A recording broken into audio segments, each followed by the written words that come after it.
We'll just give it a few seconds for folks to join us, and then we'll get started with our presentation.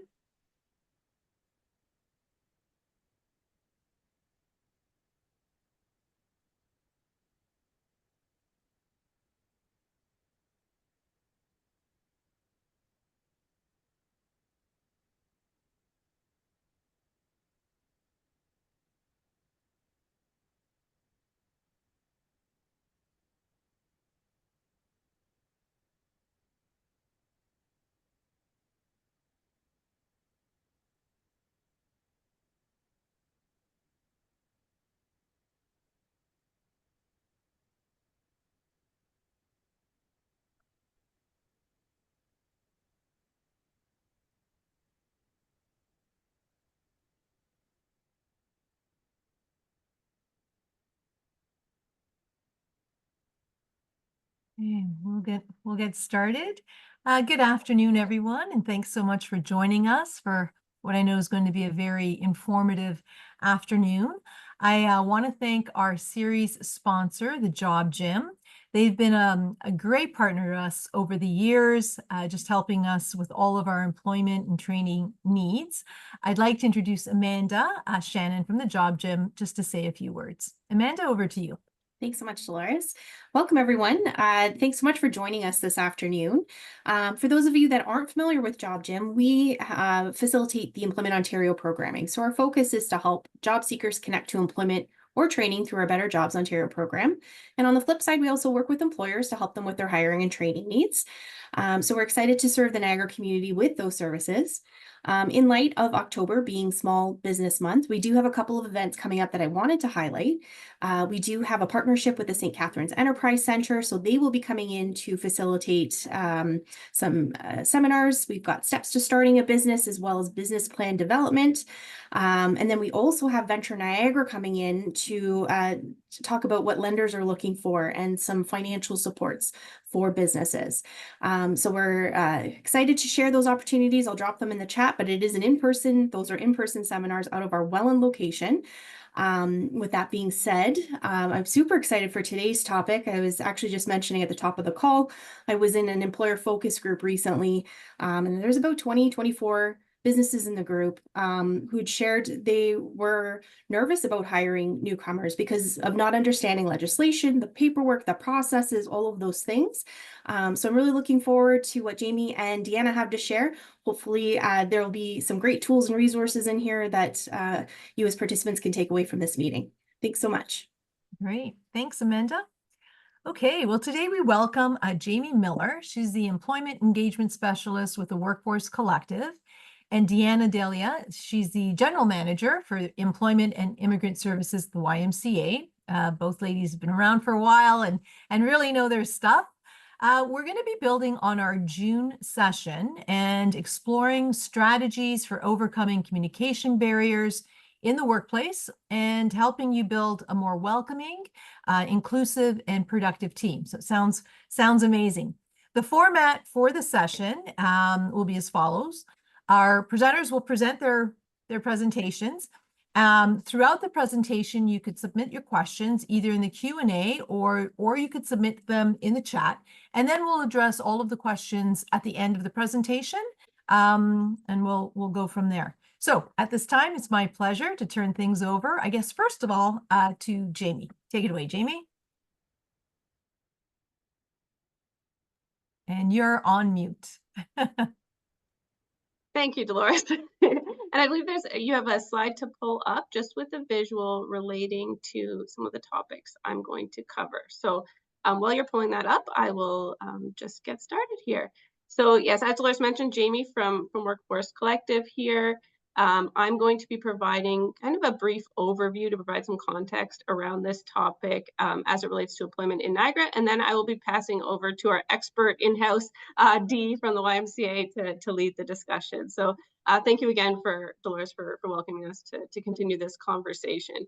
As you can see from the chart here, we do see newcomer unemployment rates are significantly higher than the unemployment rates for individuals born in Canada.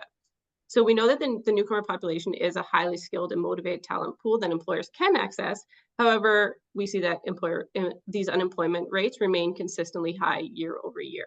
And the bottom chart there is some of our local stats just from last month. So the chart above is a longer trend, and then the bottom chart there is just showing kind of where we're at as of August. So for reference, you can find this full report along with other local immigrant employment resources if you're interested in learning more at our website, and it's workforcecollective.ca. So in our role as Niagara's Immigrant Employment Council, we've worked on a number of projects, partnerships with YMCA and other groups to better understand and support immigrant and newcomer employment in Niagara. And through our research and work with employers, we've identified some common themes around challenges and opportunities that relate to newcomer employment. So one of the first ones I wanted to highlight is that there is a perception that hiring a newcomer is riskier than hiring a Canadian-born candidate, and this acts as a barrier for newcomer candidates. So this could be due to a lack of understanding around visas and work permits. It could be a fear that a candidate may not stay in the country, or a perception that not having Canadian work experience makes a candidate riskier. And this is some of the feedback we're hearing from employers around why they may not hire a newcomer candidate, or why there is that perceived risk.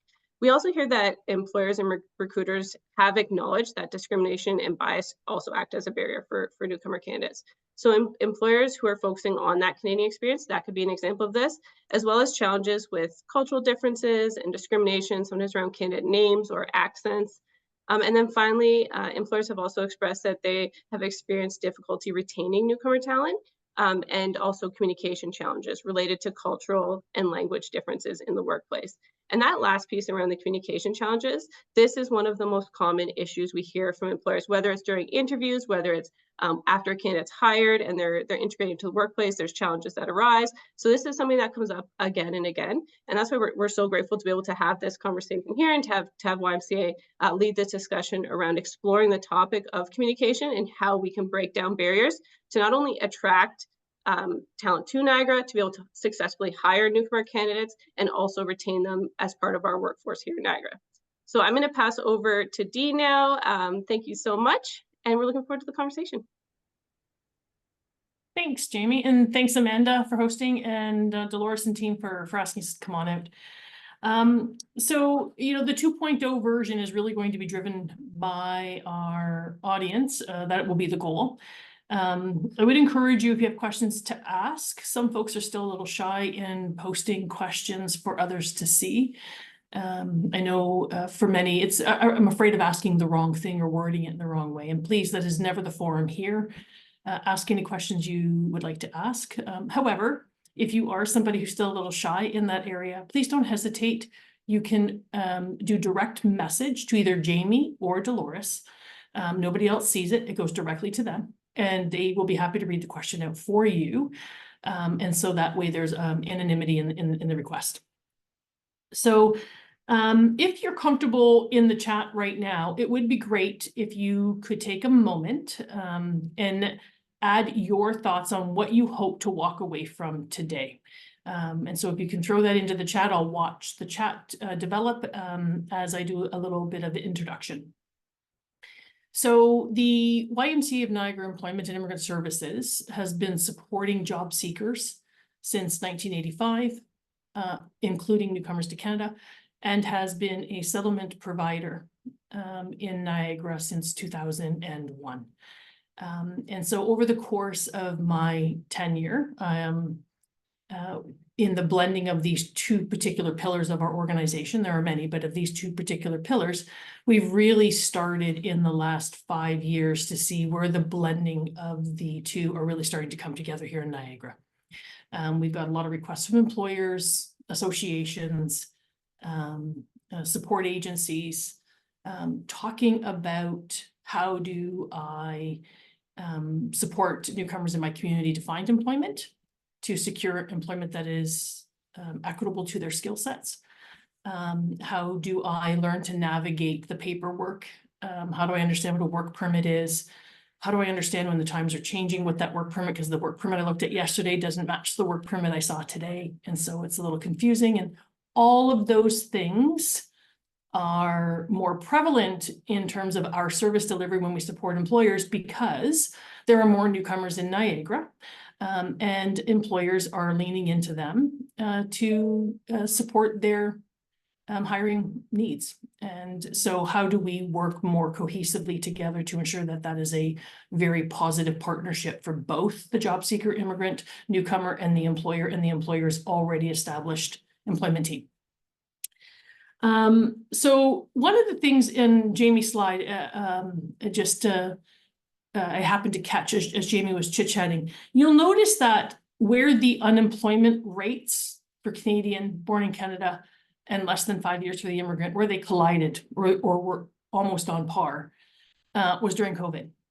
And so as COVID kicked in and the world started to open a little bit back up again, and employers needed to have people to work in their jobs, newcomers were willing and ready. And so you'll see it drop very rapidly from almost a 10 and change percent, almost down to 5%. It was a matched percentage. And sadly, as the world started opening up and positions started opening up, and those born in Canada or longer term, 10 plus years, residing in Canada, started to venture back into the workforce, their unemployment rate began to dip, and the less than 5 year immigrant began to increase again. And so to me, it's rather interesting that we know we have them here. We know they want to work, and we know that they're quite capable of working, because for many of us, they did carry our business during some pretty lean times. It's just now trying to figure out, how do I serve them best as an employer, and how do I ensure that they are representative of my business? And so that's what we're here to talk about a little bit today in the 2.0 version. So thank you very much.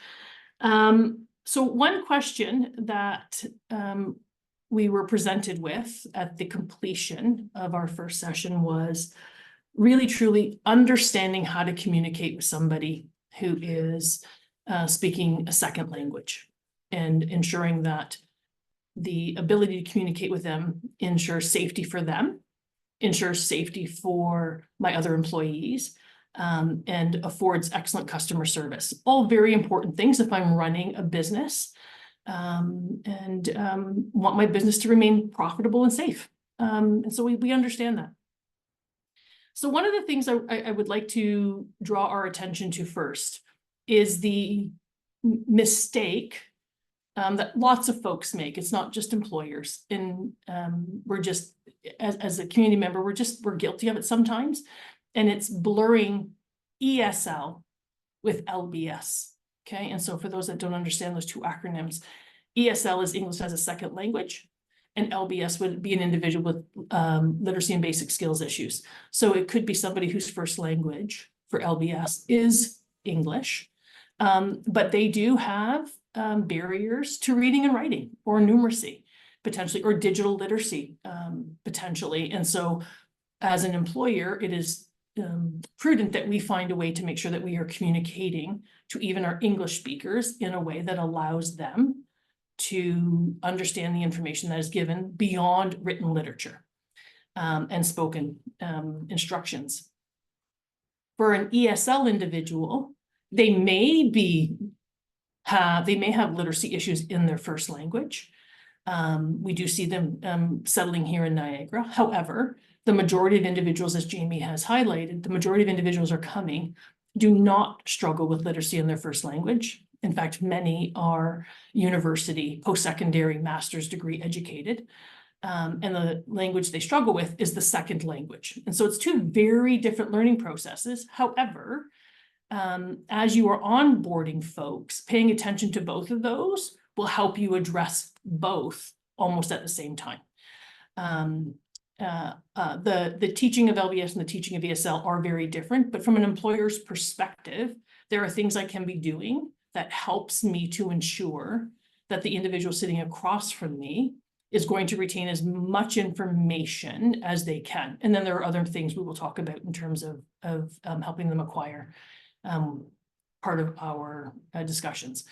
And so it first and foremost is making sure that your onboarding process is very clear and concise. And so the average level of language that anybody should be speaking in written literature in any place of employment to ensure that all folks have equal opportunity to understanding and grasping, or creating a bit of a level playing field, if you will, is at a grade 5 level.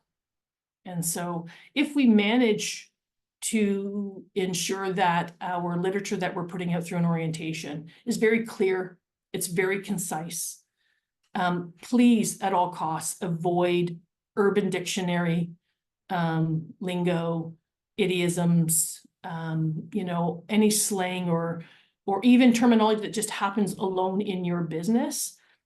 Because for anybody entering the business with ESL, those are not, even if they had a level 8 or higher, which is a very high English level acquisition, they're still going to struggle because those are not things that they grew up hearing. And so it's important that we are using very clear and concise language. The other aspect in terms of how we navigate that from an orientation process is if your versions are online, make sure they're Google compatible or some form of a translation app compatible, so that the individual is getting as much of the information as possible in first language. And we have had a few employers who've been doing that, and so that's been working very well for them. The second piece is during orientation, and I think Amanda might have highlighted that a part of that was after hire, having problems with individuals because they didn't fully grasp something at orientation or pre-hire. And so I'll give you an experience that we've had. One employer gave us a call because we needed they asked the Y to have a first language speaker come in and speak to their employee who didn't understand how to read his pay stub, and nor did he understand that the employer was not stealing his money, but there were taxes that had to be paid and all those other pieces. And so it was an awareness piece for the employer, and it was an awareness piece for the individual. And so we worked with that employer and all the staff that they had recently hired who were of that first language, and we ran how to read your pay stub session. These are things that we've done at the Y, as Amanda, I'm sure, has done at Job Gym and Employment Solutions and all the other employment agencies have led these types of workshops. But the truth is there are more job seekers than we are serving. We can continue to serve them, please send them our way. We're happy to do a lot of this stuff for employers. But the awareness piece just isn't there. So to, Dolores and Jamie and team and Amanda, thanks for bringing us out, because this is part of that awareness piece in terms of how do we work collectively to make those things successful. And so that was one of the pieces that we had come across. The other piece, and we had a good conversation with an employer recently, and it was in terms of work permits. Many were relying on international students. And so as the international students' work permits have just changed, if you are watching the news lately, immigration is a hot topic for election time.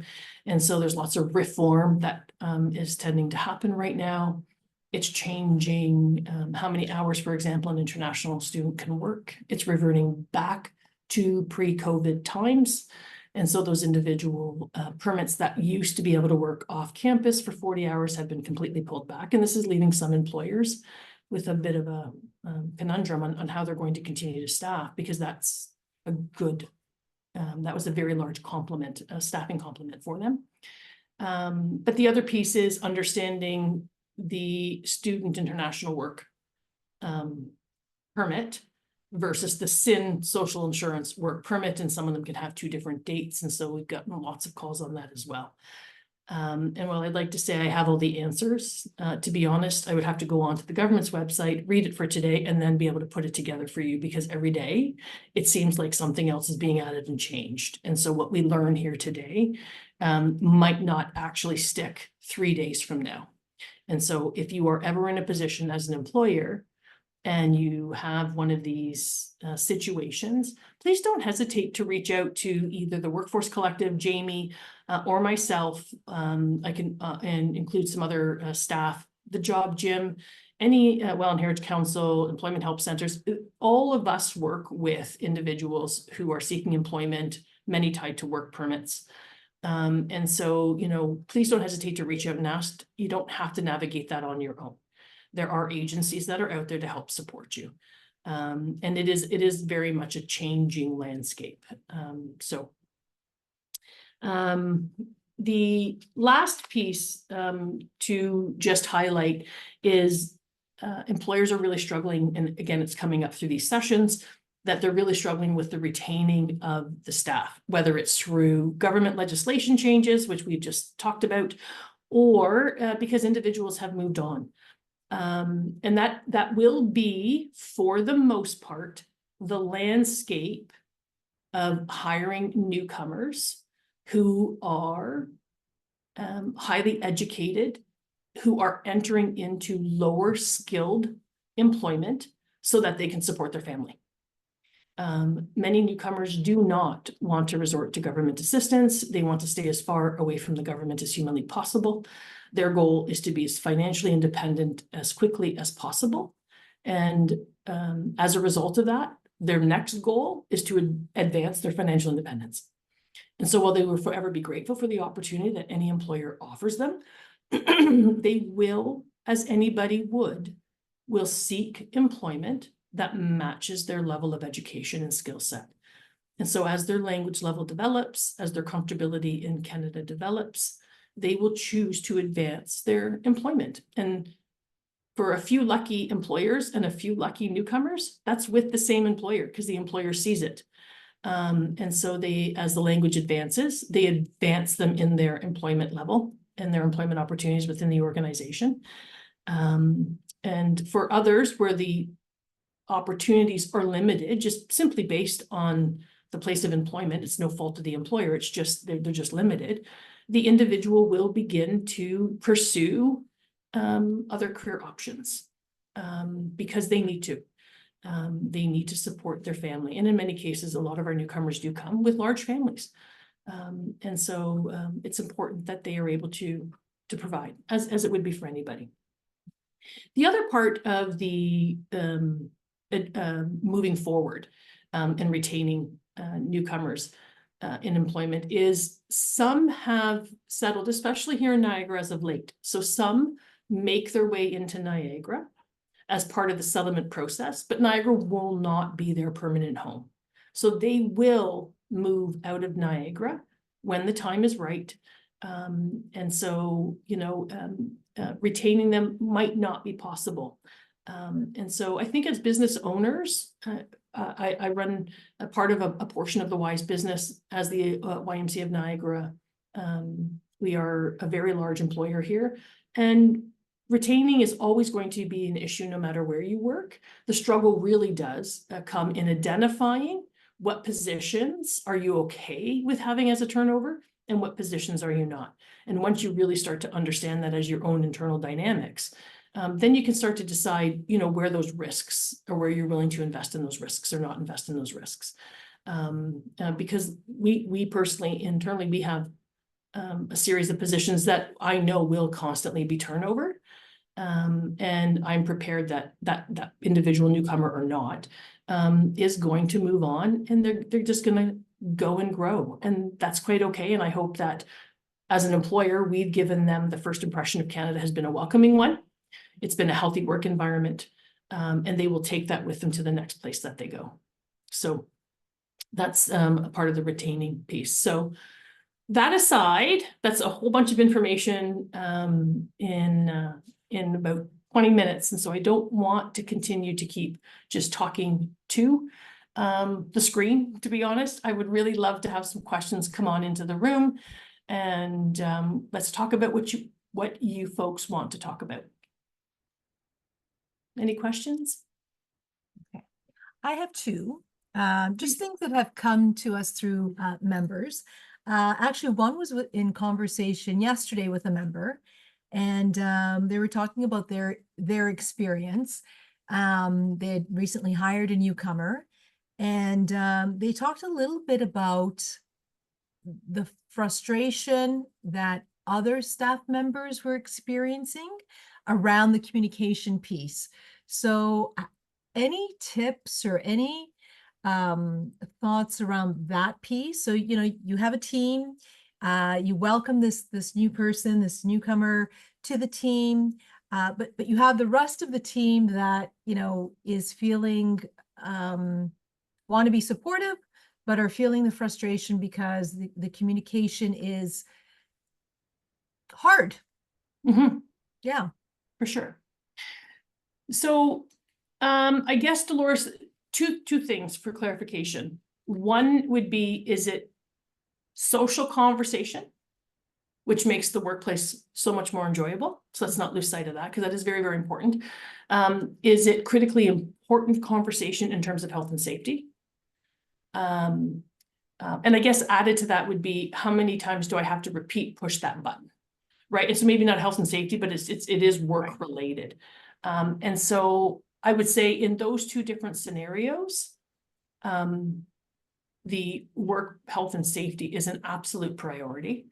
And so if it really is continuing to be a problem, the one thing that can happen is, by all means, you can invite any one of the agencies in and they can have that bit of a conversation. If it's true health and safety, one of the things that we would recommend is an off conversation. So if you were to give Jamie or myself a call, for example, we would really help you try to problem solve. What does that truly look like? Because we want to make sure, A, your business is safe, your employees are safe, and that includes the newcomer themselves. And let's help you navigate that.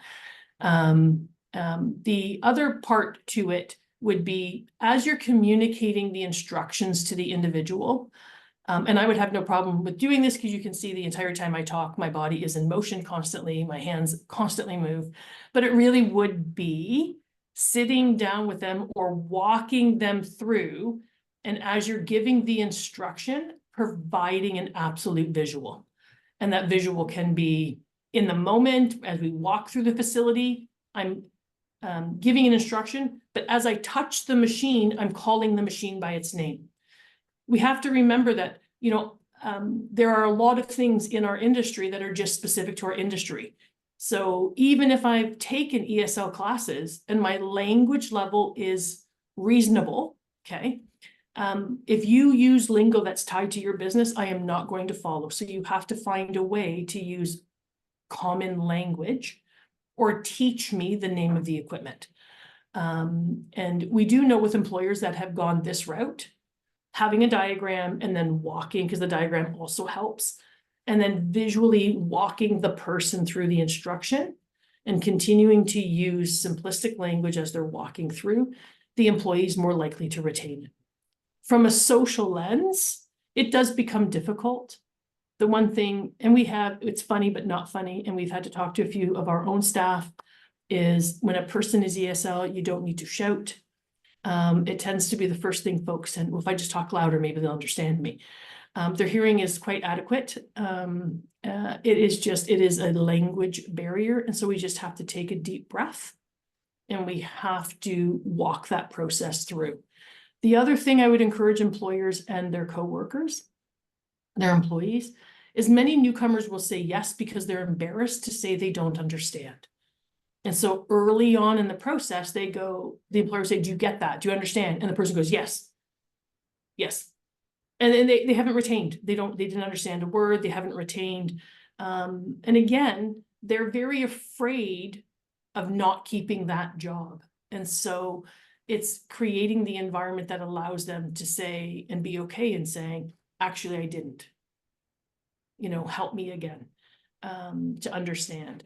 The other part that happens with employees, because many of us do have social relationships at work, and it's getting to know that person who works beside me, and it really does break down the barriers of workplace relationships, which is a good thing. I would encourage opportunities where possible, even with translator apps. Like, so if you're on a work floor and your floor doesn't necessarily allow phones, cell phones, you know, there needs to be times where, as long as it remains safe from a health and safety lens, that phones are permitted. There are great translation apps that are out there. Allow the two co-workers, supply them with it, because it does take Wi-Fi or data, but you know, even if you just had cell phones that are meant solely for that purpose, and they have the translation app on them, and you hand them to the two individuals and they begin communicating. It's a great way to start. You're not paying for a whole cell phone service, They could be a cell phone that you've grabbed, you've downloaded the app, you're living off of your Wi-Fi in your office or your workspace, your manufacturing plant, and they're being able to communicate through that app. And so you've allowed it through a safety lens. It's permissible, and there's rules that are around it, but it's very helpful to have that. That's great. So the other issue that keeps coming up, and we've had some discussions with Jamie on this. So Jamie hopped in. You've kind of alluded to it, but we've talked to a few members who the issue becomes there is jargon or specific language within that industry or that profession that doesn't translate. It's a little different.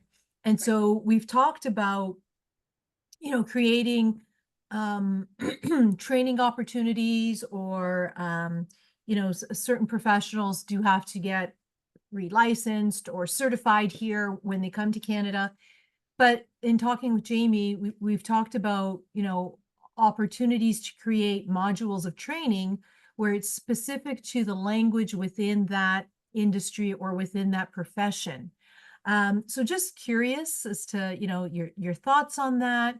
Is there something out there already that maybe we can direct, excuse me, some of our members to? But just throwing that out there.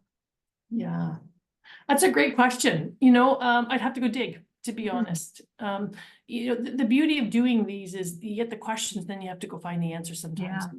The truth is we don't have all the answers. I would, don't tell my husband that, because I do. But at the end of the day, we have to go dig. And so, immediately my brain goes to, well, let's talk to the industry. Let's see if there's other in the industry. And if there are, then how do we put a group of folks together and maybe come up with a basic linguistic sheet so that jargon is translated back in a way. And for any settlement agency, there's enough of us in Niagara that I can't see how we wouldn't collectively work together to make somebody's workplace safe. Inclusivity isn't just about welcoming somebody, it's about serving everybody. And that means, in our workplace, what are we doing to advance that? And so I love it that we're asking those questions. And as part of the service system, delivery system, it's up to us to help find that solution. And so again, by all means, have the employer reach out to Jamie or myself or any of the other employment agencies. We'd be happy to walk that through because there is a solution there. We just have to find it. And Jamie, I want you to jump in because I know we've been having this conversation as well. Yeah, absolutely. So as Dolores mentioned, we've had a few conversations around specialized fields and some of the language difficulties. And through our conversations with employers, this has been identified as a gap, particularly in Niagara, for our newcomers to be able to access some of those specialized language training courses as a formal program. So a lot of other communities, Toronto, Vancouver, some across Canada will have these programs where it's 12 weeks and you could sign up and it'll be specialized in that field, language training for that field. However, through our research, we've found a big gap in terms of being able to, one, access those programs affordably, and two, to be able to access them in Niagara. So without having to travel to Toronto or to Hamilton or, to another community to be able to access that. So that's where we're finding that gap, and we're still exploring in different fields, how can that be addressed? And there are some where, there's some progress being made already, and others where, there's still that big gap. So it is really a one-off basis where we have to look at, see what are the resources available in Niagara that are accessible now, and what can we do to try and fill that gap. And as Dee mentioned, there's an opportunity to look at, in your field in particular, for your business, what is existing already. Is there somewhere we could pull from? Are some of our employment, services already, being able to offer some support in this particular area? And I know Dee, through some of our conversations around supports provided by the Y, that there are sometimes we're able to do translation or able to do some of that work on a one-off basis to be able to support that as well. So I don't know, I know you've kind of touched on that already, but if you want to even expand on some of that support that the Y has provided for employers. Yeah, so we have, as I've said, we've done some first language training where there's been conflict in a workplace. We've gone to help alleviate that. We have also done a little bit of orientation with some employers when it was necessary. We have done the workforce innovation project that happened in partnership with Workforce Collective and some in manufacturing industrial businesses here in Niagara, and that's constantly moving. And so to Jamie's point, and I'll add on to that. So some of the virtual training that's out there, if there is a fee, depending on that fee, there are other government dollars that could potentially be accessed, so that if it becomes part of their employment plan, and so they take that training and an employer does a conversation with the individual and says, you know what, they're the right fit, I can feel it, or I've started that nuanced piece with them, but I really do need to see their language skills advance. And so, you know, Jamie and Deanna do some digging, they find a program, it happens to be out in BC, it's virtual, and it's $500. If that individual is connected with an Employment Ontario employment service, that can be part of their training supports that they can access, because it does directly align with their employment goal. And so that cost doesn't have to be the burden of the employer, nor does it have to be the cost of the newcomer. And so, you know, I always say when somebody asks a question, the goal is to get to yes. How do you get to the answer? Because there's an answer somewhere, as long as everyone is willing to put the time in, including the employer, to find that solution. And so if the employer and the newcomer themselves are prepared, and then you have the right agencies around the table to support you, and there are a lot of us that are out there who can help do the lifting. You know, it's just knocking on those doors.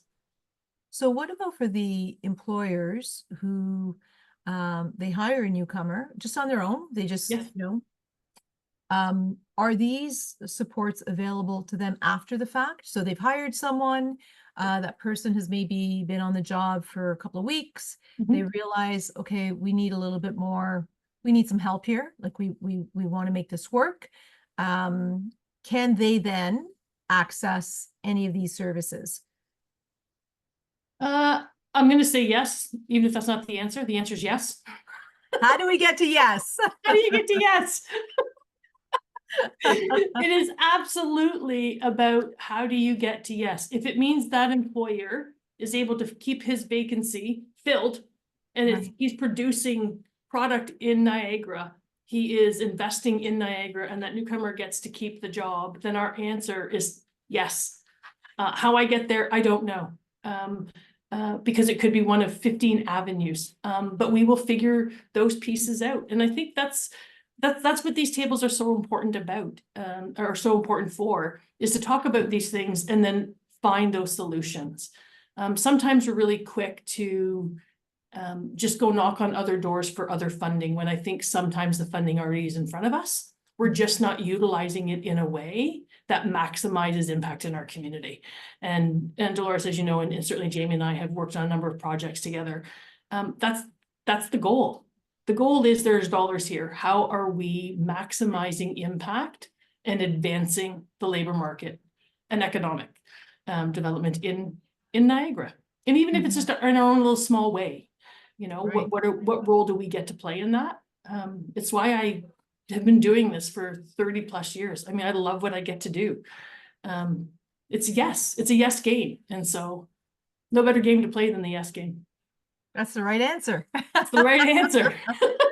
So you had said earlier, I picked up on it, I wrote it down, that it's the employee or the newcomer that really needs to be connected to a service provider. So are the majority of newcomers who are in our community, when they arrive, are they automatically somehow connected to a service provider, or do they have to seek that out?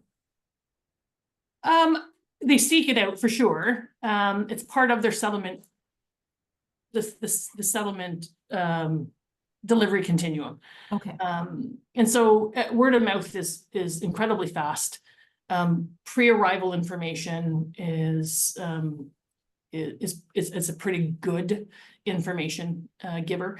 I think as the folks arrive, again, the one thing if it's language, they come for a language assessment. If they want to go to English classes, they go and get a language assessment. I think many are connected because they see Employment Ontario sign and they want to go get a job. And so sometimes it's even before their language has been developed. And so out they go. In Niagara right now, we are seeing employers who are lined up to grab the individuals even before they've gone through the settlement process, because they need employees. And so, you know, a lot of them are very clear on saying, if I can teach the guy to do this over here, or the person, if I can teach the individual to do this, then I'm good to go. Like, I just need them here. I don't need the language until they get into it. And then they realize, oh my God, maybe I do need the language. And so it's, you know, cart before the horse, chicken before the egg type thing. And and the newcomers are quick to jump because they do want financial independence as fast as possible, because for many, if they come through a refugee stream, they believe that that supports their candidacy to stay in, their claim to stay in Canada. And so they move very, very quickly. Yeah. For some employers who are very quick to grab, they may not have actually touched a settlement agency in terms of language or ESL classes, or career exploration, or an employment agency, but they may have ventured into a settlement program, such as Folk Arts has a community connections program where they connect individuals with other individuals from their community. They could have touched the Swiss program, Settlement Workers in Schools, that the YMCA runs in partnership with the 2 school boards.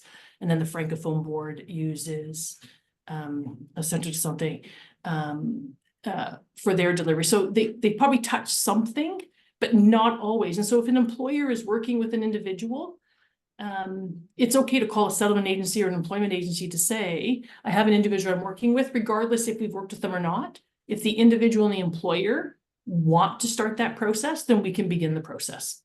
You're never too far forward that you can't go back. Right, right. Again, good answer. So I'm curious, is there a waiting list for newcomers to access the English piece? Yes. Yeah. Long? Yeah, so in the government, both provincial and federal, have done an excellent job at adding more funding so that the province of Ontario, specifically here in Niagara, is able to get those wait lists down. However, there's only so much money. As much as we all like to think it does grow on the tree and the government has loads of it, every pocket has a limited amount. And so while they try to jostle with immigration in terms of language acquisition, there is a wait list. And so for those that are on the wait list, I do know agencies like the Niagara Catholic District School Board and DSBN, Folk Arts, Welland Heritage Council, Fort Erie Multicultural Center, all wonderful places, encourage folks to learn in ways other than just sitting in the classroom. And it's the best thing that they can be doing. And so, you know, whether it's through watching TV or reading news clips, or, you know, using translation apps so that you're hearing both languages at the same time, which is really important. All of these tips are things that we do provide our newcomers with.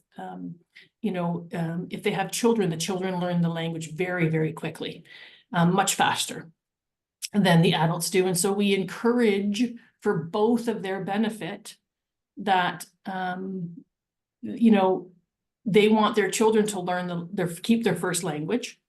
And so we tell them, you speak first language to the children, but have the children speak English back to you. And so that you're keeping that culture alive. And respectfully, they do want their children to have both languages. But it's important that they are speaking English as much as possible, especially while they're in the process of waiting to get into a class. It's so interesting you say that, because growing up, you know, my parents were from Italy, and at home they spoke Italian to us, and we always responded in English. And my parents demanded that because they wanted to make sure that in school we understood everything. So some of the things are just not new, right? Not new. not Yeah. new. And we do have, I mean, the government has been very good about, and through our language assessment center, because the Y does the assessment for ESL and link classes. There are a number that are online and virtual, and so those options do exist as well. So even though you may not have a bum in a seat locally, they're also locally we do have virtual, but then beyond local, there are other virtual options that individuals can jump in on as well. And so it is really important that, you know, we do our very, very best to let our newcomers know that language acquisition isn't just for employment, it's for life enjoyment. It is for everything. It's being able to, you know, speak the language when you are in a medical emergency. It's, you know, able to speak the language when you are in conflict at work, or when you're under stress. And when we're under stress, by the way, for employers, when one is under stress, you tend to revert back to your first language, because forming the second language under stress becomes much more difficult. And so it's really understanding those nuances in terms of not just employment, but employment beyond, you know, the bricks and mortar of your office space. It's the things that you're doing in terms of socials or other pieces that are with your employees. Mm-hmm. And we do have another question here, if I can pop in. Please. Around what are some steps that employers and leaders can take to address communication challenges between employees resulting from different cultural backgrounds. So language is one piece, but also the communication styles representing from different cultures, and how that can sometimes create challenges or conflict in the workplace, especially as workplace become more diverse, and, you know, people with, you know, different cultural backgrounds may interact differently, and there may be you know, misunderstandings or, you know, issues that are. So how can employers or leaders who are seeing this happening in their workplace, what are some actions or some steps that they can take to help support and address that? Great question. And it's kind of throwing a question back out to get to the answer, but what would you do if it wasn't culture? Exactly. Yeah. Okay, so you have two employees who are going at it. What are you going to do? You know, I think your objective would be to have the two understand each other and their communication styles and their personalities, so that you can move them forward in your workforce in a positive manner. And I would say the same thing applies when it's a newcomer. You know, ask them. You're playing a little bit of a referee, but you are asking, you know, Deanna, tell me a little bit about the workplace that you've come from. This is a lot of what our workforce innovation project was working on, is tell me about the culture back home. Tell me about, you know, what did a manufacturing place of business look like back home? What was the supervisor's role? What was your role? I think many times, in many respects, you'll find more common things than you will find uncommon. And then as you work through those pieces, it helps both individuals understand. And I would go so far as to say, which we did learn in the WIN project, is even don't group a culture together. Right? It really does just come back down to how would you address that with two other individuals? The culture piece does get deeper, and so you have to spend a little more time understanding beyond the personality or communication style. You do have to understand, yet me not looking at you is respect. I have to call you Mrs. Dalia. I cannot call you Deanna. It's going to take me forever to get there, and I don't think I can. Okay, then don't. You know, they were raised in a culture that is respect, and you're asking them to now not respect you in the way that they wish to respect you, and that's not necessarily appropriate. So, you know, the long and short of it really is just ask the two where the conflict sits, as we would with any employee, and then talk about the difference in my culture or that person's culture versus this person's culture, and desires of relationship. Yeah. And I think also this came up at one of our last sessions with the YMCA as well, was around understanding some of our assumptions and bias around our expectations around interaction. So one example that came up was a newcomer telling jokes that would be deemed inappropriate in a Canadian workplace, but the culture they had come from those jokes were perfectly appropriate. So it wasn't that the individual was trying to be offensive. It Right. was that there wasn't an awareness, on both sides around 100%. what would be appropriate. So there was some issues around, they were making character judgments against this individual that, that they were saying these things because they were coming from a bad place and trying to make people uncomfortable, but it was actually not that at all. It was just a different culture where those types of jokes would have been appropriate. And once that understanding is, Right. met, that won't happen again. But it's not judging the individual's character based on what could be a cultural difference. And that was something that came up during one of our last sessions. And that was a takeaway I heard from a lot of the employers there was, I never thought of it that way. When we had a complaint made against someone, we just assumed it's because they're doing something wrong, they get written up, but there was never a conversation around, why is this happening, and understanding why it's not appropriate. And it was just a misunderstanding. And, having that understanding around, that there can be cultural, reasons behind it as well. Right. Right. That's a great example, because I'm sure that many employers just wouldn't see it that way, wouldn't understand it initially that way. But once you have that conversation, it makes sense, right? It's almost like it's common sense. Well, of course, right? But you need to have that understanding. I wonder, we've got all these newcomers coming to the community. We want them to stay in the community. We talk a lot about, trying to make them feel welcomed and a part of the community. Are you seeing any opportunities for newcomers to volunteer within communities? Like we know that there's a lot of our not-for-profit agencies, a lot of our service clubs, a lot of our events where we just don't have the volunteers anymore to host these types of things. And I see there's a great opportunity, with lots of people coming to the communities, wanting to be a part of the community. Lots of, organizations that need that help. Are we making that connection for people? Is that happening? I don't, it's a great question. And the answer to that is, I don't think so. I don't think we're being very purposeful in it. Had a great meeting yesterday with an individual who applied for one of our postings. And a beautiful woman, and she just a beautiful soul. And she's a veterinarian from another country and will not practice here. And she is currently spending her time serving at a local soup kitchen. And that's what she's choosing to do, because in her community, it reminds her of home. It was just a moment for me to go like, that is so, because it is very much the village effect for her is very important. And this is just what we do, and you make sure everybody gets fed. And so she found a home in volunteering.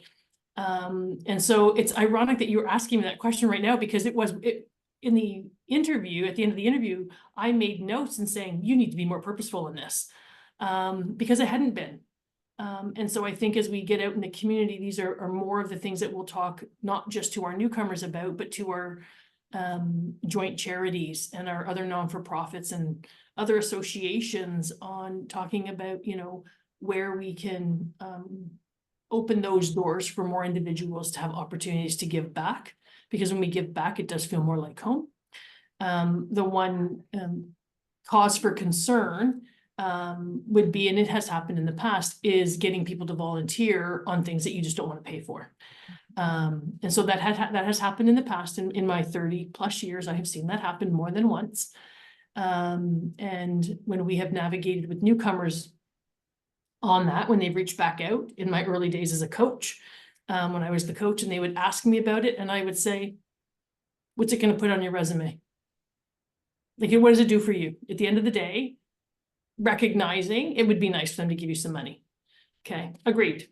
But what does it do for you at the end of the day? And so you help that newcomer balance that choice for their benefit. Because we have had employers who have had them do, I'll give you an example, a graphic artist, super talented, graphic artist. And so some organizations have reached out in the past where they've had to pay for something. They've talked about, I'm going to help the newcomer build their portfolio.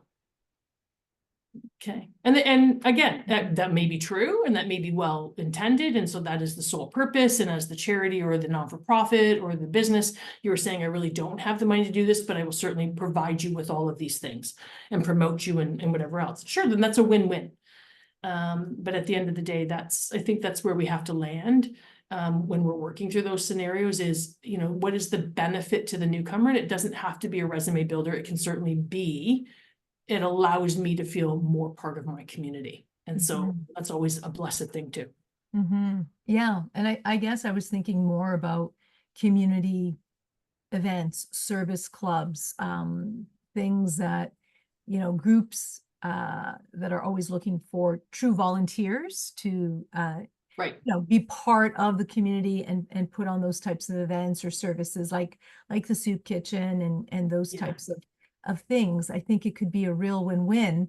And as you were talking, I was thinking to myself, well, why haven't we done that? Why isn't there a way for folks to connect with those opportunities within the communities that they're living in? So that's a project that we're going to It might be.